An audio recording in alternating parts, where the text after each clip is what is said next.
To the Roger B. Craft channel. Today we are looking at our pool light, which was not working. It was installed in 10 of 2004, so it's pretty old, 75-foot length, which they only make pretty much 50, 100 plus lengths now. Don't really sell 75-foot lengths, and you can see the rating here is a 400 watt bulb.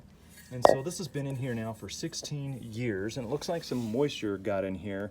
This cable, is little dehumidifier thing here is broken, and it's just kind of being held right there. But you can see in here, look at the corrosion down in there. Now the outer edge you see here is a type of resin that is formed, and this corrosion in here, yeah, once that happens and it gets really corroded in there, that's a good picture right there. I kind of scratched on that plate in the middle to see if that could get something to work, but it just was not working. I put different bulbs in there to try it out, and no go. So we cut it out, and I went into the store and bought a new Pentair 400 watt.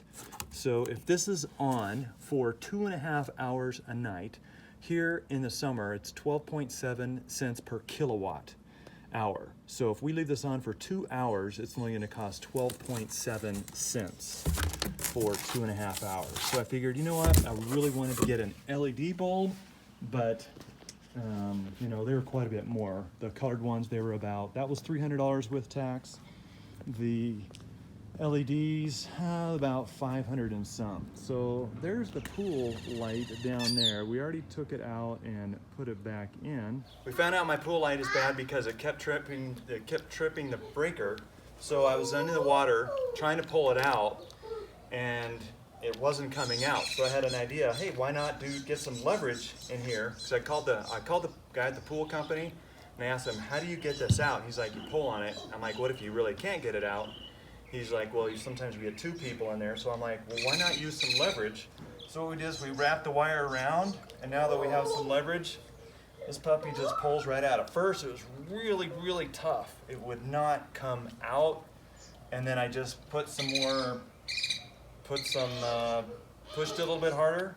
Next thing I know, it came right out. So what we're doing is we're feeding I'll show you in a minute, we're feeding a rope through. So once we come out of the other side, we'll connect the rope, pull it back the other way, and it worked out really well. But look at this wire just coming right out real easy.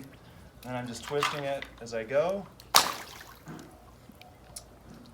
like so, and hopefully it'll come all the way out. If it doesn't, we have a metal fishing line we can stick through there and pull the wire through that way. So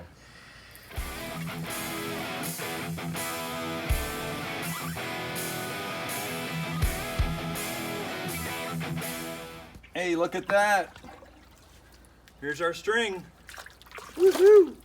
So look how cool this was. I put a little bit of some metal on here because I had some for support just in case. So next step, we just hook up the new wire to this one and then pull it through the other way. So here we got the wires. I put a little bit of card cleaner, you use rubbing alcohol or anything to get all the moisture off of this. Now it's really, really dry, dried off really good. We're going to wrap it this way with tape and then this way. And the reason why we do that is because we want it to stick really, really, really, really good, because we're going to be pulling this wire and we do not want it to come off.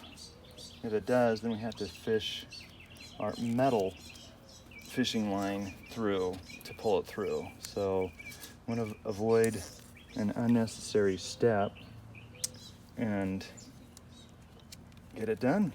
My wife is in the pool.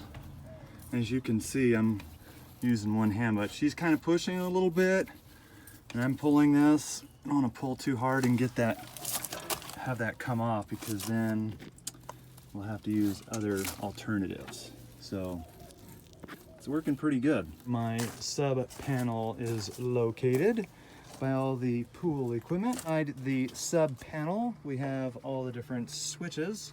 You can see the light one is on, and the pool, it says pool here, they had them backwards. So when we turn it on over there, look at this. See the little light down there in the pool? It's working. So we fixed it. Actually has power to it, so I'll be really careful here not to touch anything.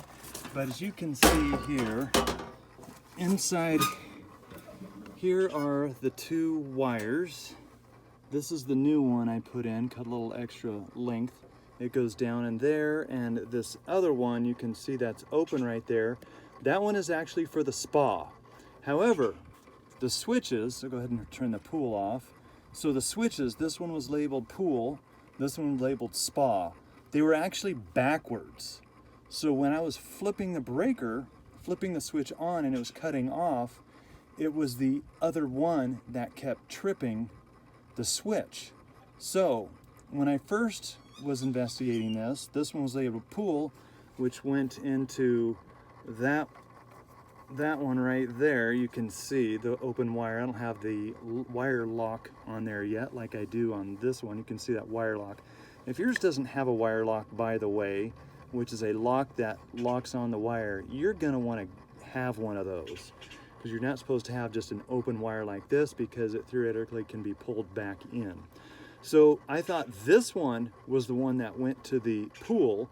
So what I did is I took some, I guess I'll pull it out of the garbage so you can see what it is. Just Armor All. I have some real old Armor All, which is kind of a, when you put it in water, it's kind of cloudy, which is pretty awesome. So what I did is I stuck my air compressor tip into the spot there, and I I poured some Armor All in there and was pushing air through the line. And as I was doing that, my wife's like, oh, look at the jacuzzi over here, which is just right here. The water's not really cloudy. The water level is low. We'll talk about that another time. So the water, air bubbles and the Armor All white stuff was coming out of that switch.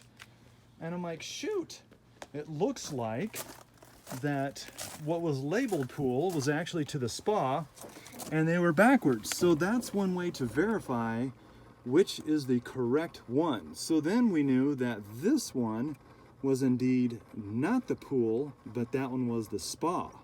So by doing that, that alleviated half our problem. So what I then did is poured some Armor All in this one, and I had to run the compressor for quite a while, about 30 seconds or more, just kept pressing air, and then finally air bubbles were coming out at the pool light, which you already saw. The pool light is now off, as you can see. It was on earlier. See the pool light right there, right to the right of the blue floaty? Anyways, air bubbles were coming out, so that's how we knew we actually had the right one. Kind of a cool technique. I just kind of thought of that as I went to sleep last night. You know, being an engineer, that's what I think of is how to solve problems. Woke up this morning inspired to spray air in the line, and then the Armor All acts as a type of lube, plus kind of like a little dye that made white come out as well. So then I have the other video where we're pulling on the line. We're able to pull the line through, and then once we did that, then we had the string, and then I came on this side, as you saw, and pulled the string, which then pulled the wire. So now it's all set, except for the jacuzzi light is not hooked up right now, because we are, I'm going to investigate that later in the week. So pool light works great, jacuzzi's not hooked up. We'll have to deal with that another time. So one step towards being done. That just slides right in, locks. You can see that kind of just slides right in there, and then the whole thing just kind of shuts like this, and then put a couple of screws on, and we're good. So here's a little close-up of this Pentair 100 foot, 280 bucks. Got a Jasper's pool supply. They're really helpful. It's a 400 watt bulb. Hopefully you learned something. Remember to hit the like and subscribe button, and put your comments down below if you learned something. I've never put in a pool light, but I've pulled wire before and done a lot of electrical stuff. So this was pretty easy, and I had a couple little tips there make it a little bit easier for you. So if you decide to take on this project, hopefully this will help, and you can learn from my mistakes and make it a real easy job. So thanks for tuning in. Have an awesome, fantastic, wonderful swim season.